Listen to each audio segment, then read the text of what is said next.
officers nationwide enforcing tyrannical orders against the people.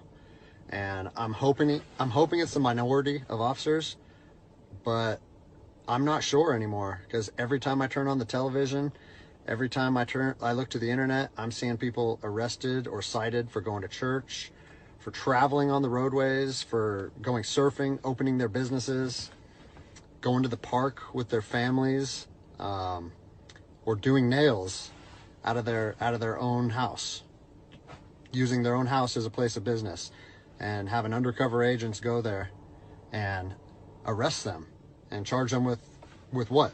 With a crime? I don't know what crime people are committing by doing nails in their own house, but we're seeing this more and more and more, and we need to start looking at ourselves as officers and thinking, is what I'm doing right? Now, I want to remind you that regardless of where you stand on the coronavirus, we don't have the authority to do those things to people just because a mayor or a governor tells you otherwise. I don't care if it's your sergeant or your chief of police.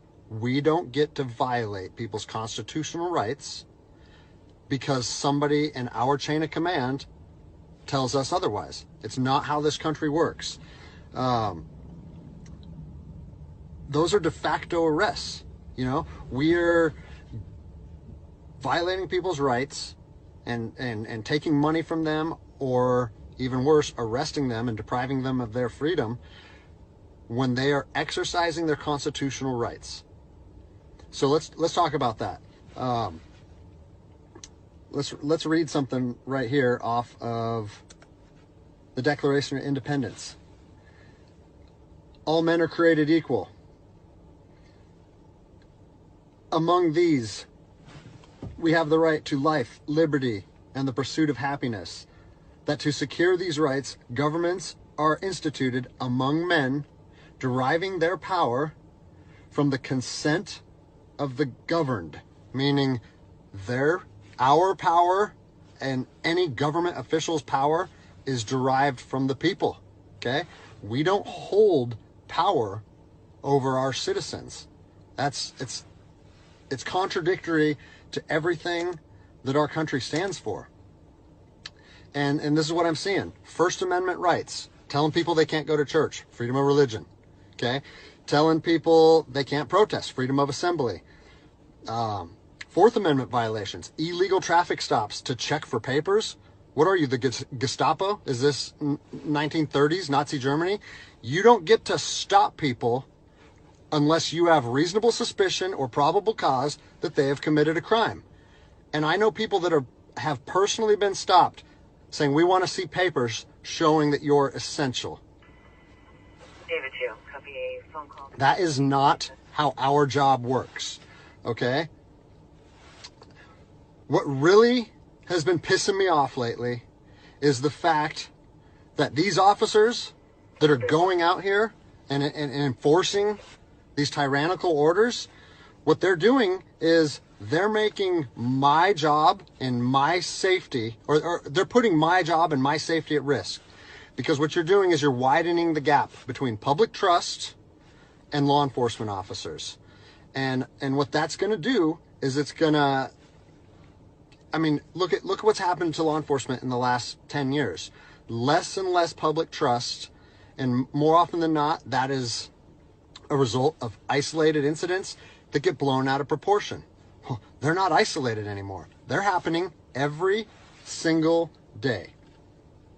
And the thing that I want you guys to realize is that our power that we hold as law enforcement officers is nothing more than a facade. It's a badge and a gun. And people, you don't realize, if you haven't lived in anarchy, if you haven't seen combat, things can be stripped from people in a heartbeat. And that's what I'm afraid of. I'm afraid that these actions are going to wake a sleeping giant, i.e. the American people, okay? They are going to be put in a position where they won't have their rights trampled anymore. And us as law enforcement officers, we'll have our ability to enforce the law stripped from us in about 10 minutes, okay? I don't I think what is going to happen if this continues is we're going to see bloodshed in the streets, okay? I don't want to see bloodshed in the streets on either side of this coin. I don't want to see fellow officers get injured or killed, and I certainly don't want to see citizens get injured or killed.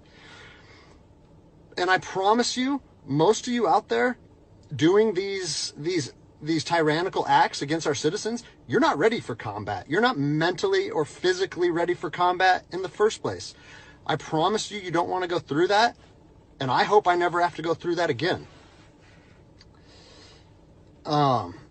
You know, you don't get to just say, well, I'm doing this because I was told to do so, or I'm following orders, or I need to keep this job.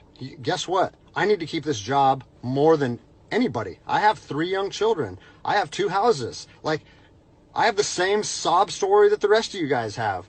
But my personal choices and my living arrangements, no matter what they are, don't allow me to trample on people's rights. And I don't understand why that concept is so hard for people to understand. Listen, you need to stand up for what's right.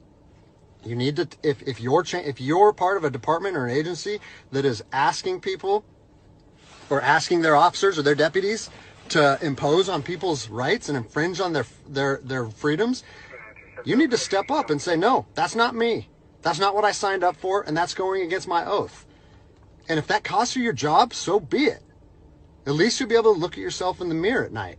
I've already expressed this to my department. And luckily for me, I come from a department that I feel like my chain of command shares my view, but I don't care what department you're part of or what your chain of command thinks. You don't get to trample on people's liberty. And so, you know, as a special operations veteran, I've fought on the streets of Iraq under the U.S. government's guise of freedom. And I'm telling you what, the American people are going to you are going to wake a sleeping giant, and they are going to fight 10 times harder for their freedom on their soil than anything you've ever seen before. And if that's something you're willing to face, then keep trampling on people's rights. But I promise you, the American spirit of defiance is going to rise again, and it's going to be a big problem for our country. So I'll leave you with this, something that I learned as an E-nothing in the Army. No matter what situation you're put in, if you look inside yourself and ask yourself one question, am I doing the right thing? You ask yourself that, you know the answer. And no amount of money or no order or law or anything should be able to make you go against doing the right thing. So I'm imploring officers to look inside themselves and ask themselves, is this what I want to be doing to my citizens? And I think the answer is clear. And if we all stand up together, guess what? It'll be a non-issue. No